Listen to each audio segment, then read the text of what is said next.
Saya coba share slide-nya.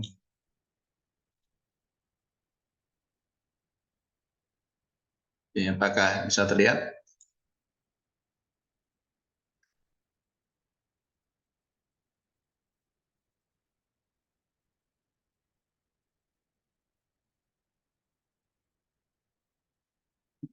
Sudah terlihat ya?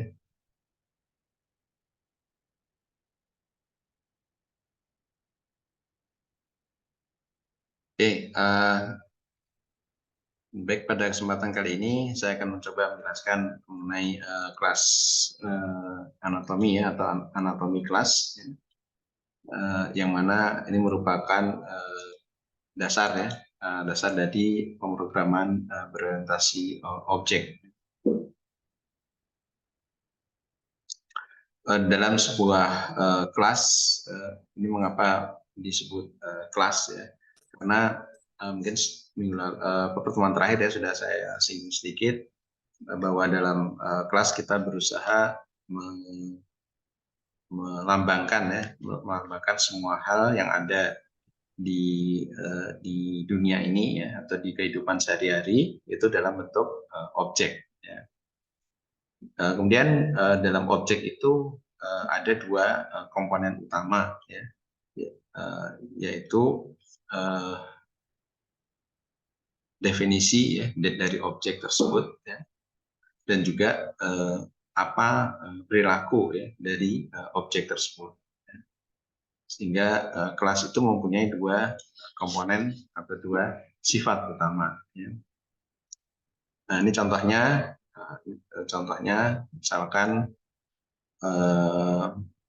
sebuah kendaraan ya, sport car ya, dapat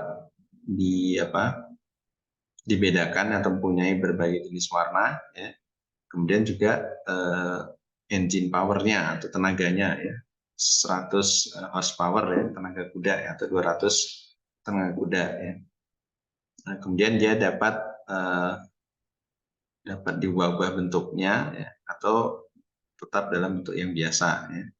Kemudian kendaraan ini, sport car ini punya button ya, jadi punya tombol untuk menyalakan mesin ya, dan untuk mengaktifkan parkir ya, rem untuk parkir ya.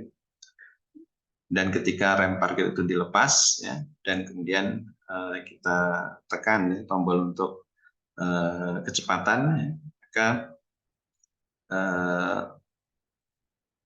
maka kendaraan itu bisa dikendalikan atau bisa di setir ya. Nah, ini adalah sedikit cerita ya mengenai kendaraan ya, sport car ya, kendaraan sport ya. Kemudian dari paragraf ini kita bisa mendefinisikan ya yang termasuk ke dalam state ya, atau kondisi itu apa saja ya. Nah, misalkan warnanya, warna, kemudian propertiesnya, warnanya warna apa ya. Nah, itu didefinisikan dalam bentuk teks ya. Dalam bentuk teks. Nah, kemudian kekuatan ya, kekuatan mesinnya ya. Nah, itu dalam bentuk angka ya. Jadi number of horsepower ya. Kemudian convertible itu bisa diubah-ubah atau tidak bentuknya. Nah, ini dalam bentuk jawabannya dalam bentuk logika ya, logika boolean ya, yes atau no, ya atau tidak. Kemudian rem parkirnya ya, apakah ada atau tidak, ataukah nyala atau tidak ya, statusnya. Misalkan sedang berjalan, tentu parking brake-nya off ya, karena sedang berjalan. Ini mungkin kalau di mobil biasa kita kenal sebagai rem tangan ya, jadi yang digerakkan menggunakan tangan ya, untuk saat posisi parkir ya. Nah, ini statusnya on atau off ya. Kemudian behavior ya, atau perilakunya. Ini fungsi-fungsi apa saja yang bisa diterapkan dalam kendaraan tersebut ya. Misalkan press the start button ya, berarti kendaraan kita nyalakan ya. Press di akselerator ya, berarti kecepatan kita naikkan ya, jadi kendaraannya jadi lebih cepat ya. Nah ini termasuk komponen untuk perilaku dari kelas kendaraan tadi.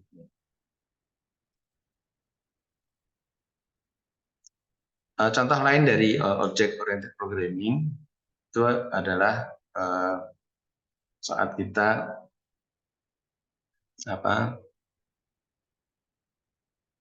kita mengembangkan ya graphical user interface ya, yang mana dengan adanya object oriented programming maka graphical user interface yang kita sediakan itu sangat memberikan kenyamanan ya kepada user. Contohnya seperti ini ya, button oke ya, kemudian label kita bisa mengisi data ya, kemudian combo box ya, combo box ini sebuah objek juga ya dari sebuah kelas ya, kemudian radio button ya, checkbox ya, dan combo box yang ada di Word ini juga ya, di interface ini juga, ini semuanya adalah merupakan objek ya, merupakan implementasi dari sebuah kelas ya, atau pattern ya. Nah, mengapa disebut objek? Karena menu-menu ini ya, pilihan-pilihan ini diisi oleh user itu boleh tidak berurutan ya. Jadi kalau kita ingat beberapa pertemuan yang lalu, kalau kita membuat program, maka user harus mengisi secara berurutan ya, data-datanya kita entry ya, kemudian kita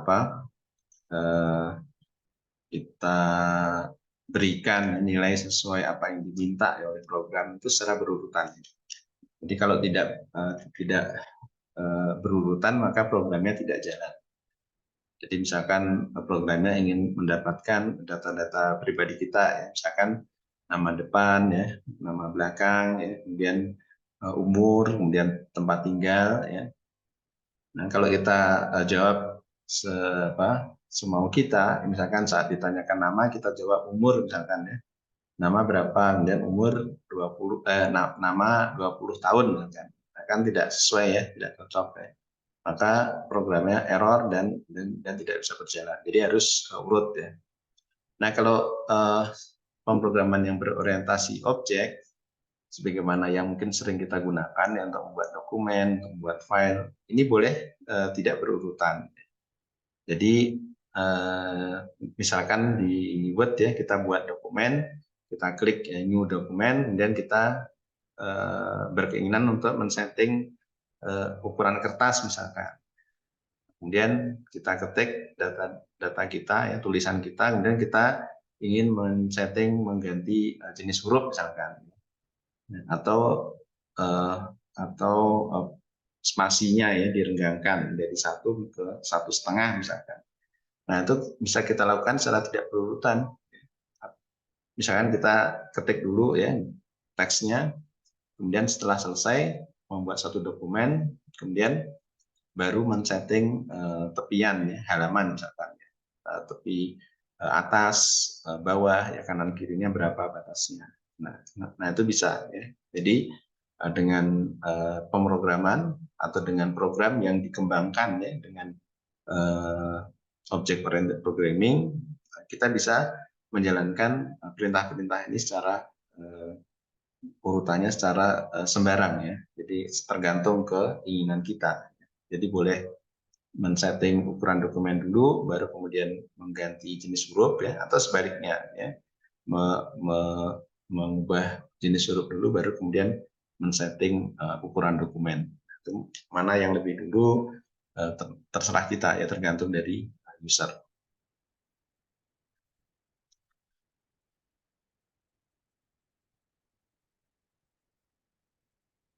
Ya, sehingga dengan menggunakan object oriented programming, maka proses pemrograman itu akan dapat dilakukan secara lebih efektif. Ya. Object oriented programming adalah cara melakukan pemrograman dengan menggunakan objek. Ya. Definisi objek yang dimaksud adalah segala sesuatu yang bisa dibedakan antara satu dengan yang lain. Ciri-ciri objek tadi sudah sempat saya singgung, yaitu mempunyai state, ya, properties atau attribute yang sama ya. Kemudian yang kedua adalah behavior, ya, action ataupun operation.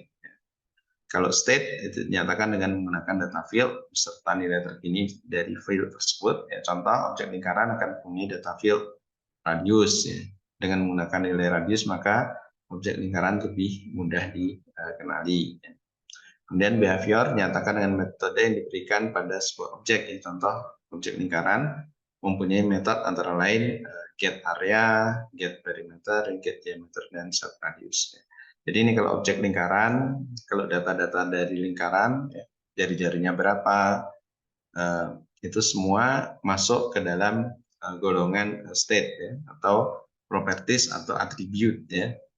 Nah, kalau sifat-sifatnya, bagaimana kita bisa mendapatkan luas, ya, bagaimana kita bisa menghitung keliling, ya, lingkaran, ya, bagaimana kita bisa menghitung diameter lingkaran, ini masuk ke behavior, ya, atau masuk ke action ataupun operation. Nah, contoh perbedaan yang lain ya antara state dan behavior, ya. Jadi kita agar semakin paham. Ya. Ini adalah kelas diagram, jadi cara menggambarkan, ya, dalam bentuk diagram. Contohnya adalah student, ya, student mahasiswa, kan. Ya. Kemudian state-nya, properties-nya itu adalah name, ya, nama, address, major, jurusan, ya, kemudian nilai IPK, ya, grade point average. Ya. Kemudian behaviornya apa? Misalkan kita ingin mengubah alamat, ya, dari student ini, ya, di database ingin kita ubah alamatnya, atau properties ini ingin kita ubah nilainya, maka kita bisa menggunakan behavior atau metode, ya, state address. Jadi kita isi di sini alamat yang baru, atau mungkin jurusannya ganti, ya, program studinya ganti, ya. Nah, maka kita menggunakan metode yang ini, ya, set major, untuk mengubah data yang ada di sini.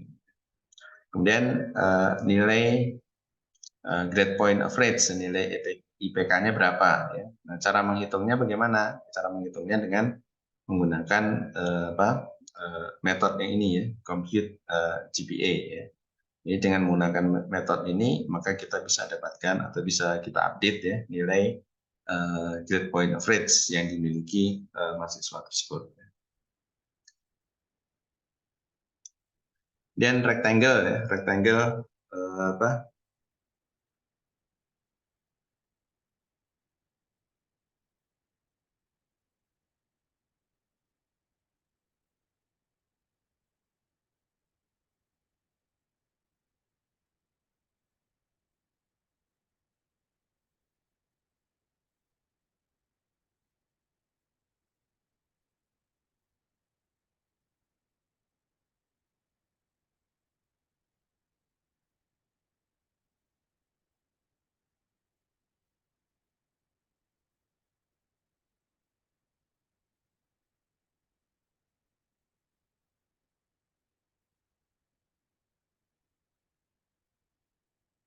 ya, selanjut rectangle ini adalah properties, ya.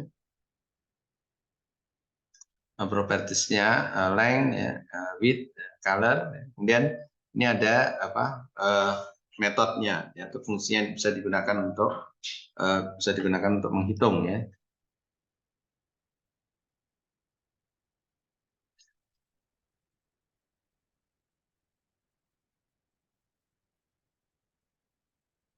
Kemudian ini akuarium, ya. Akuarium ini kelas akuarium, state atau atributnya material, ya, bahannya apa, dari plastik atau dari kaca, misalkan ukurannya, ya. Kemudian ini adalah metodenya, behavior atau operationnya yang bisa digunakan, misalkan menetapkan, ya, bahannya apa, panjangnya berapa, lebarnya berapa. Kemudian juga bisa menghitung volumenya berapa.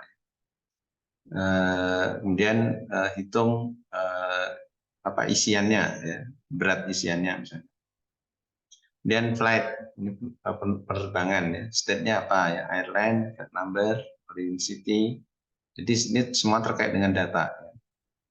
Nah, kalau fungsinya yang kita bisa gunakan untuk mengubah data-data ini, maka masuk ke behavior atau operation. Misalkan set airline, ya, set flight number, ya, determine status misalkan. Ya.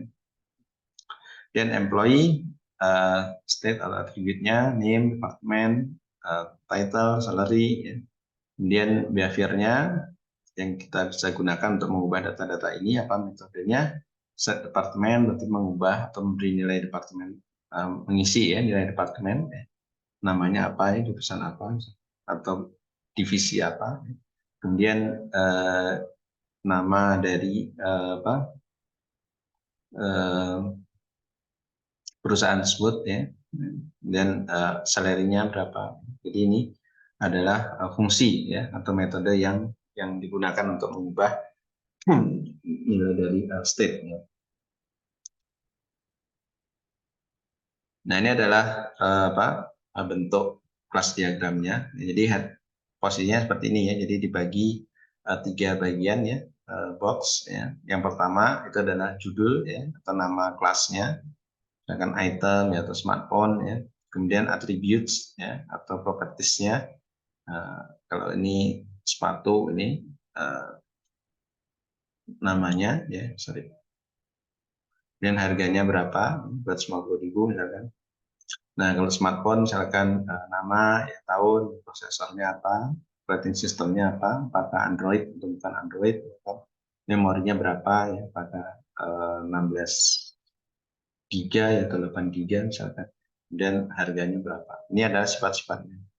Nah, kemudian apa yang menjadi behaviornya atau operationnya, misalkan mencari data, ya, get data, kemudian menampilkan datanya, misalkan, dan mencari harganya berapa. Ini merupakan metode atau tindakan-tindakan atau actionnya dari agar kita bisa mengubah data-data di attributes, ya, sehingga ini masuk ke behavior. Kemudian yang item ini juga ya, behaviornya apa? Hitung harga total. Jadi harga total dari sepatu misalnya. Nah, sehingga 3 komponen ini, yang pertama nama, kemudian attributes dan behavior ini adalah representasi ya, representasi dari sebuah kelas ya. Nah, nanti kelas ini yang merupakan blueprint ya, atau merupakan template nanti bisa direalisasikan ya dalam bentuk objek. Ya, jadi smartphone nanti bisa dibuat dalam bentuk objek ya, namanya apa, atau mungkin brandnya. Brandnya kan banyak ya, ada Vivo, ada Oppo, ada Samsung misalkan ya, ada ada apa lagi banyak ya, iPhone misalkan ya. Nah ini jenis-jenisnya. Ini bisa bermacam-macam ya, namun secara umum bentuknya sama ya, atau kelasnya sama berupa smartphone. Namun nanti bisa diferensiasi atau bisa dibedakan dengan nilai-nilai dari atribut yang ada.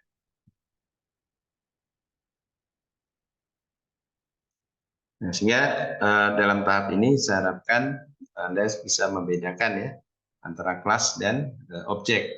Ya, jadi kalau yang kiri ini adalah kelas template ya, bentuk polanya ya, masih blueprint ya. Jadi belum berwujud ya, secara real ya. Namun kalau objek ini sudah real. Ini sudah bentuk ya sport car ya, dari template ini. Ini bentuknya hampir mirip, bentuknya tidak sama namun hampir mirip. Ya. Ini ada perbedaan sebagian sifat-sifatnya, misalkan warna, ya, bentuk depannya, ataukah ada atap atau tidak, misalkan ya. Ini adalah objek, yang kanan ini adalah objek atau realisasi ya dari kelas. Kalau kelas ini adalah template-nya, jadi masih desain, belum berwujud benda secara langsung. Sehingga dalam object oriented programming ya, kita harus bisa membedakan ya antara kelas dan objek ya. Jadi jangan sampai terbalik ya. Yang template-nya objek, yang bentuk yang asli kelas, jangan sampai terbalik seperti itu. Jadi harus kita ingat bahwa yang template adalah kelas dan realisasinya adalah dalam bentuk objek. Nah, kemudian mengapa kelas ini perlu? Ya, karena kelas ini ternyata bisa diturunkan ya ke kelas yang lain. Nah, jadi misalkan ini untuk struktur ya, model atau kelas car model, ya. Oh, sorry, car ya. Nah, ini kelas car. Nah, ini bisa diturunkan dari kelas ini car, mobil ini. Dilihat dari mesinnya misalkan. Nah, maka mesinnya akan punya properti sendiri dan operation sendiri atau behavior sendiri. Kemudian bodinya, ini kebetulan hanya properties saja. Kemudian brake, ini properties dan operation. Wheel juga diameter.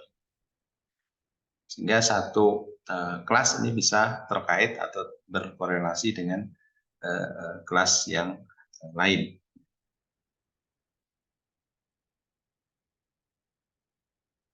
Di sini satu-satu artinya dari satu ini bisa terkait dengan satu kelas yang ini atau objek yang ini. Jadi hanya ada satu pilihan. Nah, kalau satu 0 sampai tak hingga, nah ini bisa lebih dari satu ya. Bisa 0, bisa juga lebih dari satu, atau banyak sekali.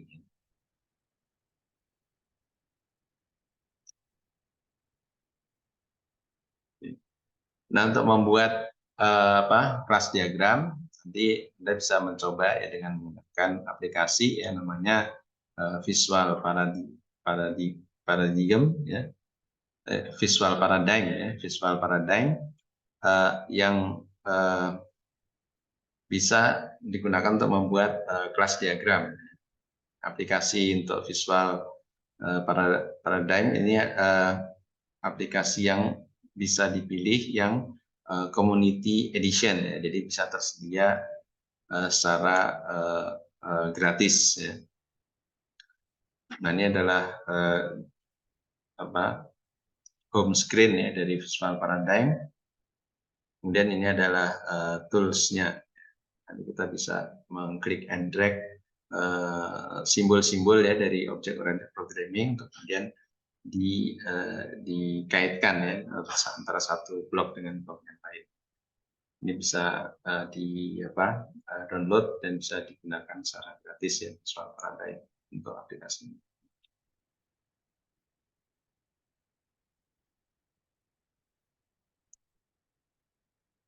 Ini selanjutnya adalah contoh ya bagaimana kita mendefinisikan kelas ya untuk objek ya. Jadi template class circle ini menjadi acuan untuk membuat 3 objek instan yang lain.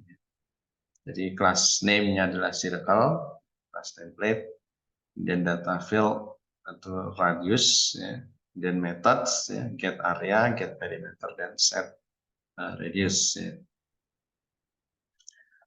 Ini circle object, ya, data field, radiusnya adalah 1, ya kecil, dan circle object 2, ya data field, radiusnya agak besar, ya 25, dan circle object 3, ya data field, radiusnya 125. Nah, ini template-nya seperti ini ya, tidak ditentukan ukurannya ya. Radiusnya berapa tidak ditentukan, namun saat diturunkan menjadi objek ya, maka kita bisa definisikan ya, ukurannya kecil, ya, setengah-tengah, dan besar ya. Sehingga ini bisa menjadi 3 objek yang berbeda ya.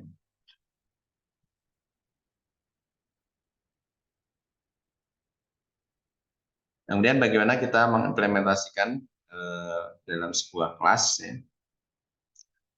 Ini dalam sebuah program ya.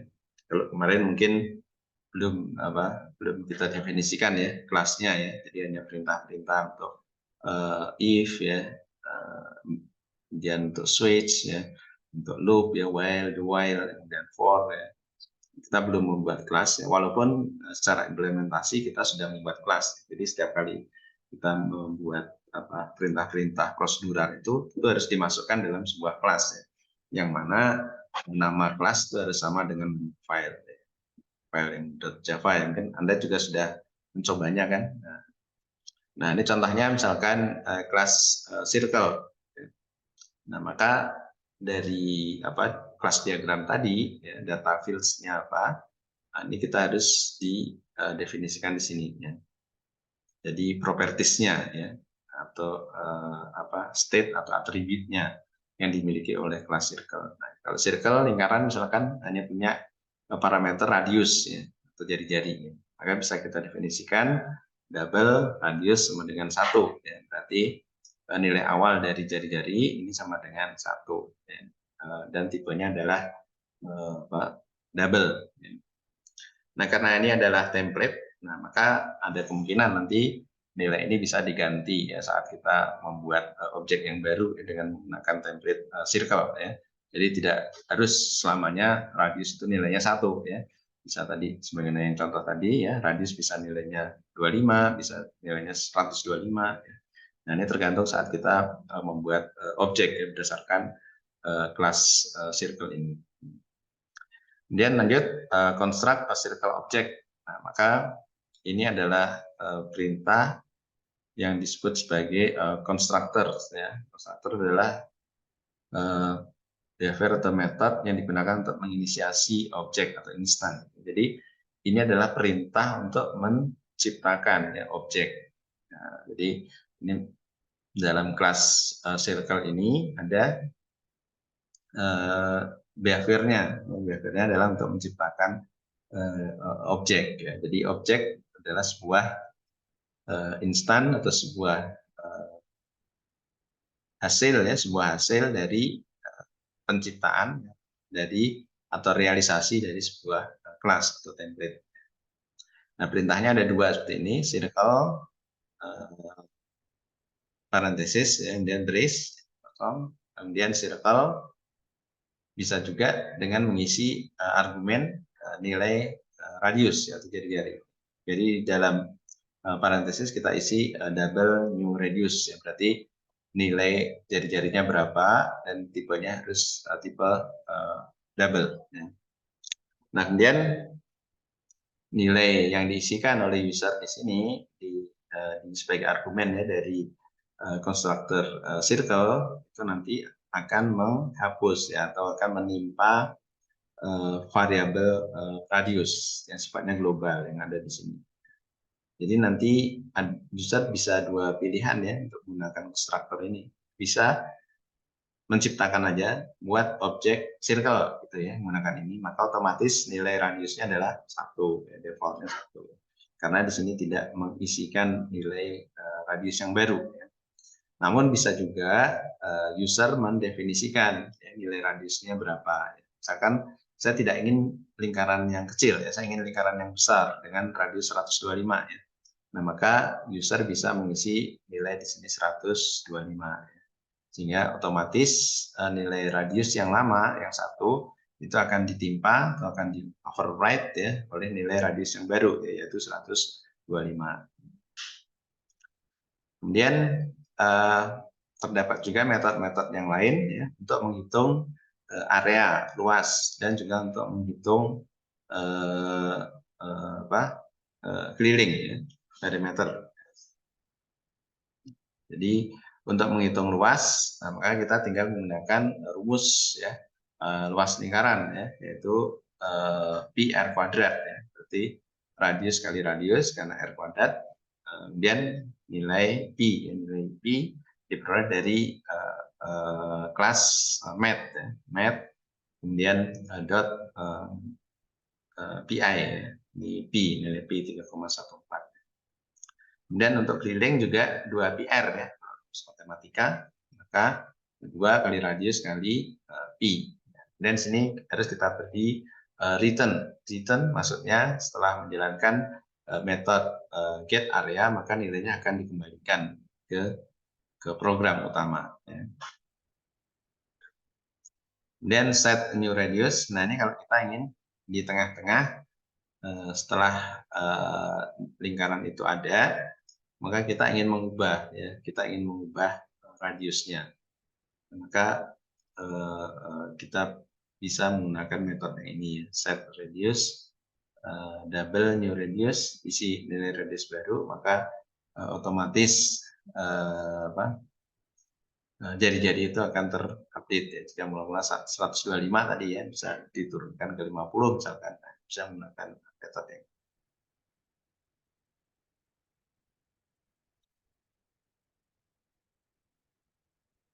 Nah, ini adalah mendefinisikan kelas dan membuat objek ya. Jadi kelas test circle ini mempunyai subkelas yaitu circle ya, dalam method main 3 instan dibuat dengan menggunakan kelas circle. Contohnya, jadi kita buat kelas secara umum ya test circle, kemudian kita membuat lingkaran yang baru ya. Ini adalah bagian dari konstruktor. Kita buat di sini. Nah, maka yang dipanggil adalah ini otomatis. Kemudian ini adalah nilai lingkaran yang nilainya default. Areanya berapa ya? Dengan radius seperti ini, satu areanya adalah otomatis akan dihitung. Kemudian circle yang kedua ya, radiusnya 25, ya, maka areanya juga akan dihitung dengan memanggil kelas circle yang ada di sini. Ini dalam satu file ya, public class test circle dan class circle yang seperti ini. Ini kelanjutannya ya. Dan radius 100 juga ya, akan diambil dari sini. Sehingga di sini ada metode-metode, dia akan memanggil metode-metode yang ada di class circle. Nah, class circle ini boleh ditempatkan ya di dalam kelas test circle ini. Boleh juga ini ditempatkan sebagai file yang ada di luar ya, di luar dari test circle Java. Nah, itu sangat memungkinkan ya, sehingga kalau ada update tidak harus dari file test circle Java ini yang kita edit. Boleh saja kita mengedit file yang ada class circle ini yang filenya berbeda. Nah, itu bisa ya. Jadi ini bisa dibuat dalam kalau untuk pertama kali mungkin dibuat jadi satu file saja ya. Namun kedepannya jika proyeknya sudah makin luas ya, file yang terlibat sudah makin banyak, maka sebaiknya file kelas yang sifatnya induk seperti ini, maka file yang pendukungnya itu sebaiknya diletakkan di luar ya, atau dalam file yang terpisah, sehingga kalau ada update katakanlah di file yang khusus untuk circle ini itu lebih mudah ya, tidak akan mengganggu file induknya.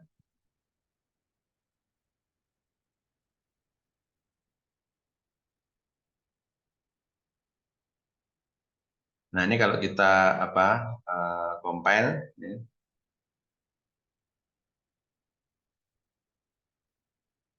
Ya, jadi kelas yang ada di Java yang tadi yang test circle dan circle ini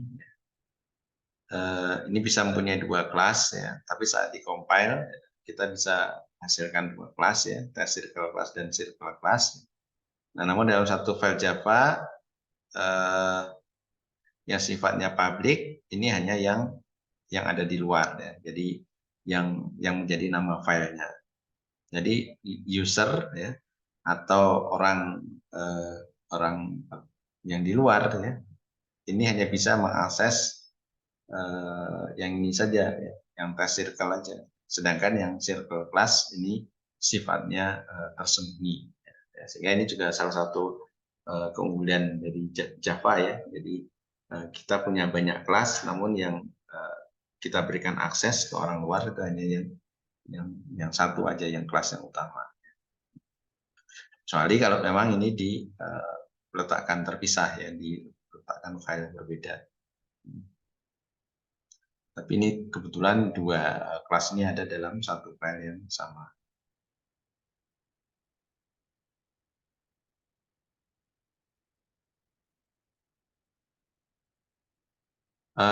Contoh dari implementasi kelas, misalkan untuk mengubah channel ya, dari televisi, levelnya, kemudian untuk menghidup dan mematikan ya televisi. Nah, itu adalah hal-hal yang bisa dimulai oleh user kapan saja ya. Jadi sifatnya tidak prosedural, sehingga ini cocok untuk object oriented programming. Jadi misalkan TV ini adalah propertiesnya ya. Jadi channel saat ini ya, channel 1, 2, 3, 4 dan seterusnya, volumenya misalkan dari 1 sampai 10 ya. On-nya hanya punya 2 status ya, on-nya true atau false ya. Dan kalau on-nya true berarti TV-nya nyala ya. Kalau on-nya false maka TV-nya padam ya atau mati. Kemudian metodenya ini dilambangkan ya, tadi lupa menjelaskan, dilambangkan dengan tanda plus ya. Berarti ini metode ya, bukan properties, ini berarti behavior ya. Bukan sifat ya. TV berarti ini meng-create ya, kelas TV ya, constructor. Kemudian turn on, naikkan channelnya. Channelnya sekarang channel 1 dinaikkan, jadi ini turn on, turn off ya, menyalakan dan matikan TV ya. Jadi kalau TV statusnya off, maka kalau di turn on maka nyala. Kalau TV-nya sekarang nyala, di turn off maka TV-nya akan mati. Set channel langsung menunjuk channel keberapa. Set volume langsung menunjukkan volume yang keberapa. Misalkan volume 5, volume 6, langsung ke nilainya. Nah, kalau di sini ada dua pilihan, channel up dan channel down, berarti menaikkan nomor channel dan menurunkan nomor channel. Volume up dan volume down juga sama untuk kasus volume. Channel up plus 1, misalkan sekarang channel 10, dan dijalankan metode ini 10 channel up, berarti jadi channel 11. Channel up lagi jadi channel 12, channel up lagi jadi channel 13. Dan kita pilih yang channel down. Karena sekarang sudah channel up-nya 13, maka kalau diklik atau dipilih channel down jadi 12. Nah, ini bisa dijalankan oleh user kapan saja, mana yang lebih dulu, tergantung user. Nah, maka ini juga keunggulan ya dari object-oriented programming, user diberikan keleluasaan ya, untuk menjalankan menu mana yang memang dia inginkan. Wah, saya tidak ingin pindah channel, saya hanya ingin membesarkan volume misalkan. Maka bisa dijalankan langsung perintah yang volume up ya, channelnya tetap ya. Atau saya ingin pindah channel yang lain. Kalau channelnya sebelahan misalnya dari 10 ke 11 maka bisa pakai channel up, atau dari 10 ke 12 masih berdekatan channel up 5 kali. Nah, namun kalau jauh ya channelnya dari channel 10 ke channel 30 misalkan, maka tentu tidak ini yang dipilih ya, channel up terus sampai 29 kali ya, tidak perlu seperti itu. Maka bisa menggunakan set channel sehingga langsung diisikan channel yang ke-30.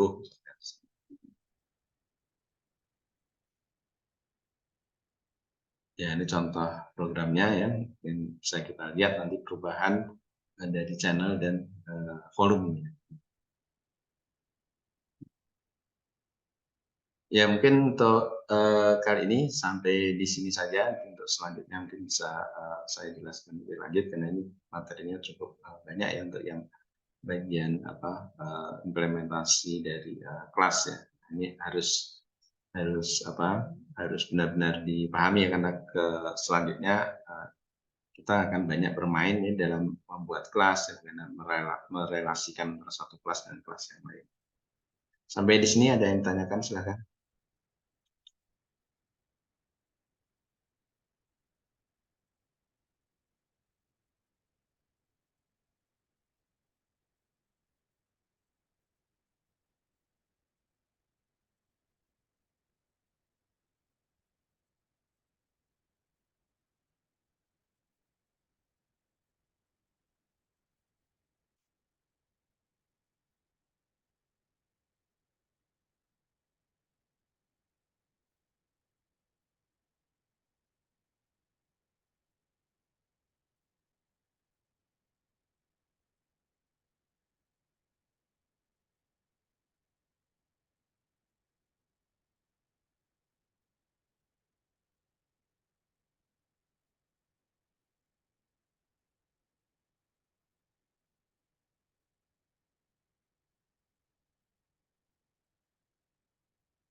Baik, kalau tidak ada, mungkin saya cukupkan ya untuk pertemuan kita kali ini ya. Sudah jam 5 ya.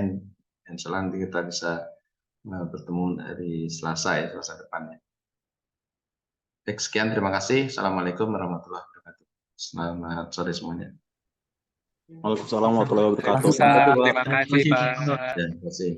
Waalaikumsalam, terima kasih Pak. Ya, sama-sama.